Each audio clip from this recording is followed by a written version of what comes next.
Tinapay mula sa langit.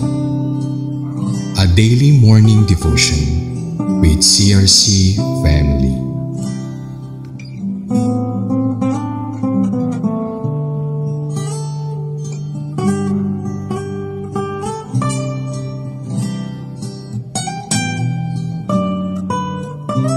Pagpalang umaga po sa bawat isa. Ito pong yung kapatid, Sister Rita Bautista ng CRC Makati.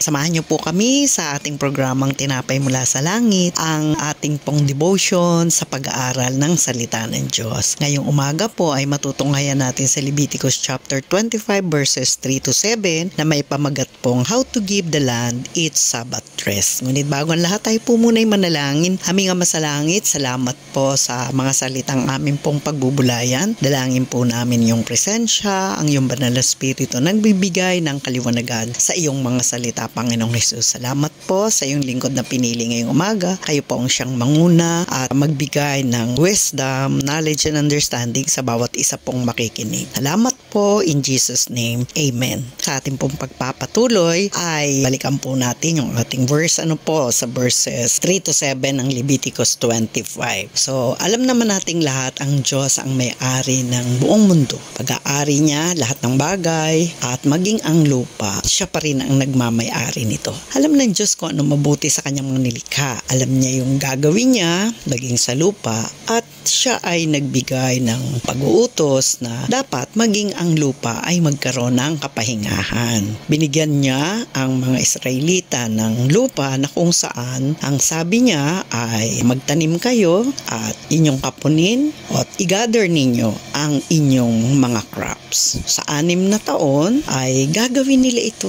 Pero sa ika-7 taon, kailangan magpahinga ang lupa. Bakit nga ba gusto ng Diyos magpahinga ang lupa? Nais po ng Diyos itong magpahinga sapagkat ito po ay gamit na gamit for 6 years. Sabihin, tuloy-tuloy po ang pagtatanim, pag-harvest and everything. So kailangan po ang lupa ay mabalik ang nutrients. Dahil alam naman po natin pag nagtatanim, minsan may mga insekto yan at ganun din naman kailangan din ng pampataba. Minsan nagagamitan ito ng mga insecticide or mga fertilizers na pag ito'y tuloy-tuloy na tatamnan or mag-harvest, hindi ito mare-restore. Kaya kailangan magpahinga muna siya. Paano po ba ang sinabi na kapahingahan? Una po, sabi, sa pamamagitan ng hindi pagtatanim, pagpuprune sa vineyard. Pagka hindi ito tinaniman, hindi ito nagkaroon ng pruning, isang way ito of rest. Pangalawa, sa pamamagitan ng hindi pag-harvest ng grapes doon sa mga hindi inalagaan. Kumbaga, hayaan mo lang yun, huwag mong galawin. So, yun na isa sa kapahingahan din. At sabi, kung ano man daw yung binigay ng lupa na pagkain or crops or anything, ito ay para doon sa kanila, doon sa mga babae at lalaki na servants, maging yung mga binayaran nilang workers at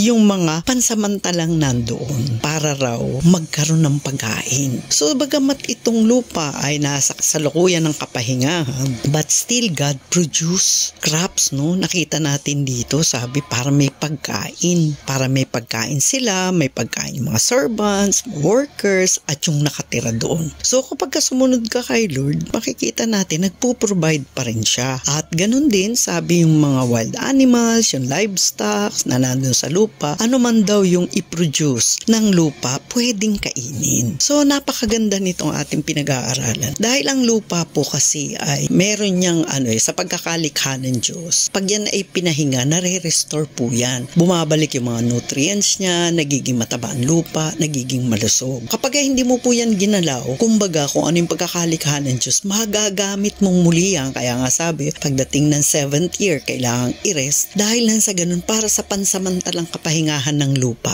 ma-restore siya. So, nais ng Diyos na maging kapaki-pakinabang ang lupang bigay niya. Nang sa ganon, ang mga naninirahan doon, ang mga tao, tao na siyang nasa lugar na yun ay maging masaganang buhay. Yun yung gusto ng Panginoon. Pero kinakailangan dahil ang pakapahingahan nga ay nagmula sa Panginoon. Ninais ng Diyos na mapag-utusan ang mga Israelites na magkaroon ng kapahingahan. Gaano po ba kahalaga yung Sabat? Una, ang Diyos ang magbigay ng utos na magkaroon ng rest. Kasi siya po mismo, after 7 days po, in the 7 days, siya po ay nagpahinga. So, ang tao, kailangan din po ng rest. Yung mga taong nagsiserve doon, yung mga tauhan, kailangan din nilang mag-rest. Kaya po pinag-rest ang lupa para walang magtatanim, walang mag-aaral, walang gagawa. Kailangan nila pare-parehong mag-rest pansamantala to restore, no? Para ma-restore yung lupa, mabalik, maayos na kalalagayan. Nais ng Panginoon na tayo bilang tao magkaroon ng kapahalagahan sa environment. Kaya nga, di ba, meron change of environment. Pag pinarusahan natin yung mga halaman, mga puno, so nagkakaroon ng hindi magandang resulta. Ganon din po, dahil siya ay nakikita niya kung ano makabubuti sa kanyang nilikha, maging sa taong kanyang inilagay sa lugar na kung saan ang lupa man yan ay nais niyang magkaroon ng magandang pamumuhay or masagana, ma-enjoy yung pinaglagyan ng Panginoon. Dito, pinapakita ng Panginoon na we have to obey God's instruction first. Kailangan sumunod muna sa Panginoon. Pangalawa, kailangan nating alalahanin na we are only stewards. Tayo ay katiwala lamang na binigyan ng lupa kagaya ng mga Israelites. Katiwala lang tayo, siya pa rin ang nagmay-ari. Pangatlo po, ang Diyos ay Diyos ng Sabat. Siya po yun. Siya po ang lumikha ng Sabat para sa tao. Hindi ang tao para sa Sabat. Alam niya kung ano yung makakabuti sa atin. Alam niya kung ano yung magiging productive tayo. Kaya binibigyan niya tayo ng rest. Ganun din po ang lupa para lalo pang maging productive at mag-produce ito bountifully. Kailangan nito ang rest. Sa ating pag-aaral na ito, nawa kayo ay patuloy na sumunod sa salita ng Diyos. Pag anong sinabi ng Panginoon, atin pong gawin dahil ikabubuti po natin yon.